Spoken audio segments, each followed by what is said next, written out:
অবিলম্বে জুলাই যোদ্ধাদের নিরাপত্তা নিশ্চিত করতে হবে। বাংলাদেশের অথর্ব ব্যর্থ স্বরাষ্ট্র উপদেষ্টার পদত্যাগ দাবি করছি।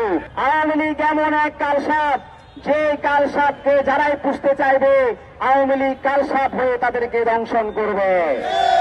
নির্বাচনের তফসিল ঘোষণা হয়েছে গতকালকে, কিন্তু দেখুন আজকে আমাদের জুলাই যোদ্ধার উপর নেককার গুলি চালানো হয়েছে। আমরা বলতে চাই, আওয়ামী লীগের উপর যদি আমরা জিরো টলারেন্স শো করতে না পারি, আওয়ামী লীগ কিন্তু আবারও ফিরে আসবে। এবং যখন তারা ফিরে আসবে, তখন তারা যে ফ্যাসিবাদ কায়েম করবে, সেই ফ্যাসিবাদকে আটকানোর ক্ষমতা আমাদের এই ফ্যাসিবাদ বিরোধী রাজনৈতিক দলগুলোর মধ্যে থাকবে না। রাজনৈতিক দলগুলো যেভাবে একে অপরের বিরুদ্ধে কুৎসা রটিয়ে ফ্যাসিবাদ বিরোধী ঐক্যের মধ্যে ফাটল ধরিয়েছে, আমরা তো বলি এই মুহূর্তে যদি আওয়ামী লীগ ফিরে আসে, তাহলে রাজনৈতিক দলগুলোর মধ্যে কম্পিটিশন তৈরি হবে, প্রতিযোগিতা তৈরি হবে, কে কার আগে আওয়ামী লীগের সাথে জোট করতে হবে। এই অনৈক্য, ফ্যাসিবাদ বিরোধী রাজনৈতিক দলগুলোর মধ্যে যে অনৈক্য, সেই অনৈক্যই আসলে বলে দেয় ভবিষ্যৎ বাংলাদেশের যে রূপরেখা, সেই রূপরেখা আমরা এখন পর্যন্ত বিনির্মাণ করতে পারি নাই। আমাদের অন্তর্বর্তীকালীন সরকারের স্বরাষ্ট্র উপদেষ্টা তিনি বারবার করে বলেন, পেঁয়াজের দাম তাকে যখন প্রশ্ন করা হয়, বাংলাদেশের প্রত্যেকটি থানার মধ্যে এখনো সেই ধরনের নিরাপত্তা ব্যবস্থা তৈরি হয় নাই। বাংলাদেশের আঞ্চলিক পর্যায়ে এখন পর্যন্ত আমরা সেই ধরনের সামাজিক নিরাপত্তা তৈরি করতে পারি নাই, তাহলে এই ইলেকশন আমরা কিভাবে করব?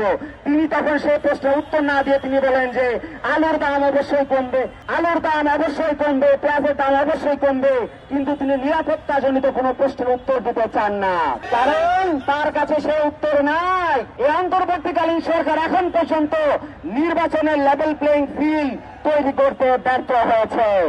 আমরা বলতে চাই, যদি নির্বাচনের লেভেল প্লেইং ফিল্ড তৈরি না হয়, সংসদ সদস্য প্রার্থীদের নিরাপত্তা নিশ্চিত করা না হয়, তাহলে কিন্তু 111 ফিরে আসবে, আওয়ামী লীগ কিন্তু আবারও ফিরে আসবে।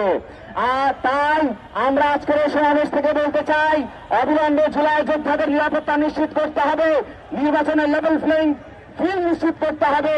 বাংলাদেশের মধ্যে যে আধিপত্যবাদ বিরোধী ঐক্য রয়েছে, সেই ঐক্যকে জোরদার করতে হবে।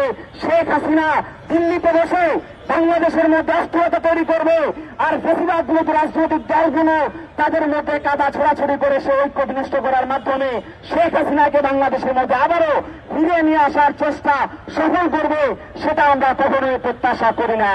অবিলম্বে যেন বাংলাদেশের মধ্যে নিরাপত্তা নিশ্চিত করা হয়, এবং আমরা একই সাথে আজকের সমাবেশ থেকে বাংলাদেশের অথর্ব ব্যর্থ স্বরাষ্ট্র উপদেষ্টার পদত্যাগ দাবি করছি।